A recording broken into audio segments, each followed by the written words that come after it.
Hello दोस्तों, स्वागत है आपके अपने चैनल रेलवे एग्जाम टारगेट में। आज का जो वीडियो है वह है रेलवे परीक्षा के लिए विज्ञान से महत्वपूर्ण प्रश्न। ये ऐसे प्रश्न हैं जो बार बार एग्जाम में पूछते हैं। चलिए वीडियो की शुरुआत करते हैं। देखते हैं पहला क्वेश्चन क्या है। पहला क्वेश्चन आपसे पूछा है, लेंस का शक्ति किस में मापा जाता है। लेंस का शक्ति किस में मापा जाता है? मीटर में, डायोप्टर में, न्यूटन में या वोल्ट में? तो इस क्वेश्चन का राइट आंसर हो जाएगा ऑप्शन बी, डायोप्टर में नापते हैं लेंस की शक्ति को। चलते हैं अगले क्वेश्चन की ओर। अगला क्वेश्चन आपसे पूछा है, हीलियम गैस को सुपरफ्लूइड क्यों कहा जाता है। हीलियम गैस को सुपरफ्लूइड क्यों कहा जाता है?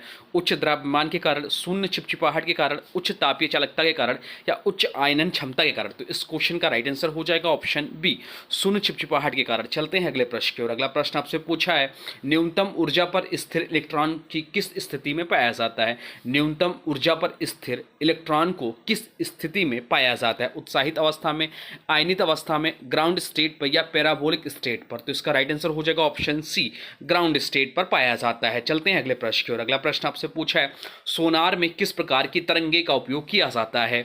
सोनार में किस प्रकार की तरंगों का उपयोग किया जाता है? तो इसका जो राइट आंसर हो जाएगा वो हो जाएगा प्रासर्भ तरंगे। राइट आंसर हो जाएगा ऑप्शन बी, प्रासर्भ तरंगे। चलते हैं अगले प्रश्न की ओर। अगला प्रश्न आपसे पूछा है, स्पेक्ट्रोस्कोपी का प्रयोग किसके अध्ययन हेतु होता है। स्पेक्ट्रोस्कोपी का प्रयोग किसके अध्ययन हेतु होता है? तो इसका जो राइट आंसर हो जाएगा वो हो जाएगा ऑप्शन सी, तत्वों के वर्णक्रम के अध्ययन के लिए होता है। चलते हैं अगले क्वेश्चन की ओर। अगला क्वेश्चन आपसे पूछा है, किसी वस्तु की आंतरिक ऊर्जा किस पर निर्भर करती है। किसी वस्तु की आंतरिक ऊर्जा किस पर निर्भर करती है?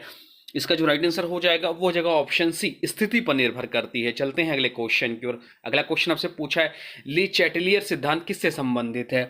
ली चैटलियर सिद्धांत किससे संबंधित है? द्रव्यमान संरक्षण नियम से, ऊष्मागतिकी से, रासायनिक संतुलन से या परमाणु संरचना से? तो इस क्वेश्चन का राइट आंसर हो जाएगा ऑप्शन सी, रासायनिक संतुलन से। चलते हैं अगले प्रश्न की ओर। अगला प्रश्न आपसे पूछा है, किस गैस को ग्रीन हाउस गैस नहीं माना जाता है। किस गैस को ग्रीन हाउस गैस नहीं माना जाता? तो CO2, CH4, N2 ये सभी ग्रीन हाउस गैसें हैं। ये तीनों गैस ग्रीन हाउस गैसें हैं। तो आपका बचाता है डी, O2 या जो है या ग्रीन हाउस गैस नहीं है। चलते हैं अगले क्वेश्चन की ओर। अगला क्वेश्चन आपसे पूछा है, इलेक्ट्रोलाइटिक परिशोधन किस में प्रयुक्त होता है। इलेक्ट्रोलाइटिक परिशोधन किस में प्रयुक्त होता है? तो इसका जो राइट आंसर हो जाएगा वो हो जाएगा अशुद्ध धातुओं को शुद्ध करने में इसका प्रयुक्त होता है। चलते हैं अगले क्वेश्चन की ओर। अगला क्वेश्चन आपसे पूछा है, अमोनिया का उत्पादन हैबर प्रक्रिया में किससे होता है।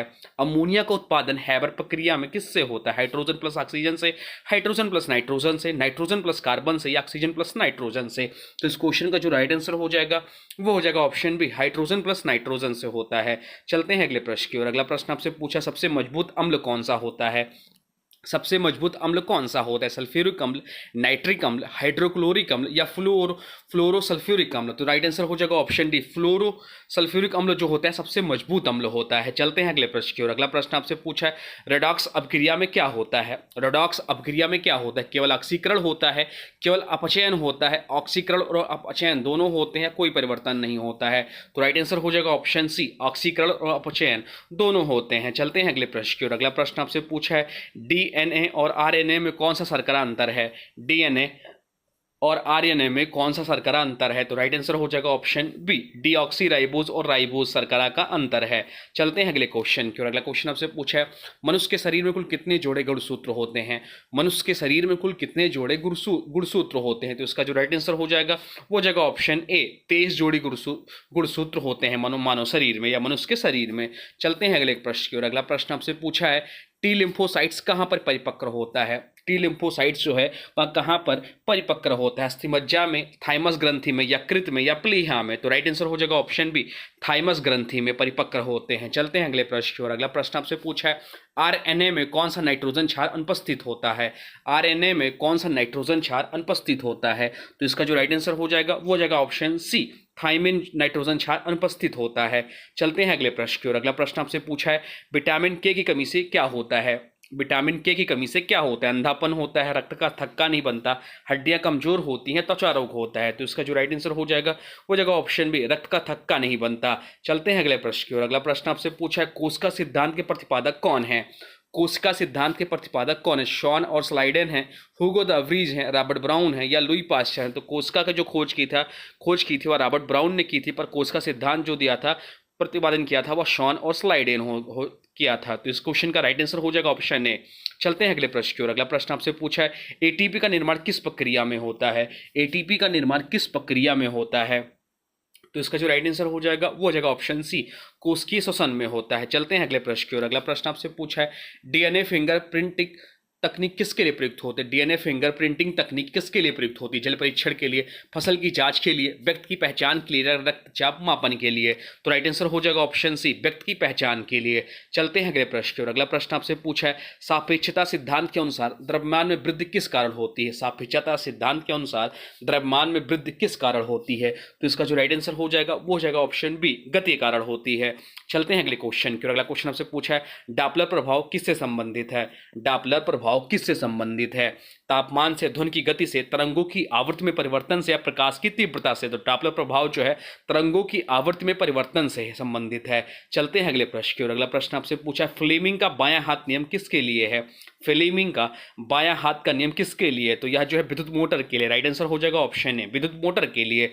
चलते हैं अगले प्रश्न की ओर। अगला प्रश्न आपसे पूछा है सुपर कंडक्टर का मुख्य गुण क्या है। सुपर कंडक्टर का मुख्य गुण क्या है। उष्मा शोषण, शून्य प्रतिरोध, उच्च वोल्टेज या उष्मा उत्सर्जन। तो राइट आंसर हो जाएगा ऑप्शन बी, शून्य प्रतिरोध। चलते हैं अगले प्रश्न की ओर। अगला प्रश्न आपसे पूछा है चतुर्थ अवस्था की वस्तु को क्या कहा जाता है। चतुर्थ अवस्था की वस्तु को क्या कहा जाता है। तो हमारी तीन अवस्थाएं जो है ठोस, द्रव, गैस। तो चौथा बचता है प्लाज्मा।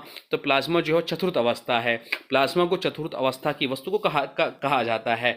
चलते हैं अगले क्वेश्चन की ओर। अगला क्वेश्चन आपसे पूछा है धातु और अम्ल की प्रतिक्रिया से क्या बनता है। धातु और अम्ल की प्रतिक्रिया से क्या बनता है। लवण और हाइड्रोजन गैस, क्षार और ऑक्सीजन, अम्ल और जल या अम्ल और CO2, कार्बन डाइऑक्साइड। तो राइट आंसर हो जाएगा ऑप्शन है, लवण और हाइड्रोजन गैस बनता है धातु और अम्ल की प्रतिक्रिया से। चलते हैं अगले क्वेश्चन की ओर। अगला क्वेश्चन आपसे पूछा है कैथोड किरणें होती हैं। कैथोड किरणें होती हैं। तो कैथोड किरणें क्या होती है। धनावेशित कण होती हैं, उच्च ऊर्जा वाली प्रकाश किरणें होती हैं, नकारात्मक आवेशित कण होती हैं, तटस्थ कण होती हैं। तो इसका जो राइट आंसर हो जाएगा वो जाएगा ऑप्शन सी, नकारात्मक आवेशित कण होती हैं कैथोड किरणें। चलते हैं अगले प्रश्न की ओर। अगला प्रश्न आपसे पूछा है साबुन के अणुओं में कौन सा भाग जल में घुलता है। साबुन के अणुओं में कौन सा भाग जल में घुलता है। तो राइट आंसर हो जाएगा ऑप्शन सी, हाइड्रोफिलिक सिरा जो होता है वह यह जो अणु होता है यह भाग जल में घुलता है। चलते हैं अगले क्वेश्चन की ओर। अगला क्वेश्चन आपसे पूछा है कोलाइड में कणों का आकार होता है। कोलाइड में कणों का आकार होता है। तो कोलाइड में कणों का जो आकार होता है 1 से 1000 नैनोमीटर तक होता है। चलते हैं अगले क्वेश्चन की ओर। अगला क्वेश्चन आपसे पूछा है रेडिएशन डैमेज किस में होता है। रेडिएशन डैमेज किस में होता है। तो आयनकारी विकिरण में रेडिएशन डैमेज होता है। तो यह विज्ञान के महत्वपूर्ण क्वेश्चन। अब आज की वीडियो से क्वेश्चन है, इसका राइट आंसर आप लोग को कमेंट बॉक्स में बताना है। आज की वीडियो से क्वेश्चन है मनुष्य के शरीर में कुल कितने जोड़े गुणसूत्र होते हैं। मनुष्य के शरीर में कुल कितने जोड़े गुणसूत्र होते हैं। इसका जो भी राइट आंसर होगा कमेंट बॉक्स में जरूर बताइएगा। ऐसा वीडियो कैसा लगा इसके बारे में जरूर बताइएगा। कोई सुझाव हो तो वह भी कमेंट बॉक्स में लिख दीजिएगा। और देखिए अभी तक आपने वीडियो को लाइक नहीं किया तो प्लीज़ वीडियो को लाइक कर दीजिए और चैनल पर नए हैं चैनल को सब्सक्राइब भी कर लीजिए। तो चलिए मिलते हैं एक नए वीडियो में, तब तक के लिए thanks for watching railway exam target. For more update please subscribe railway exam target channel को।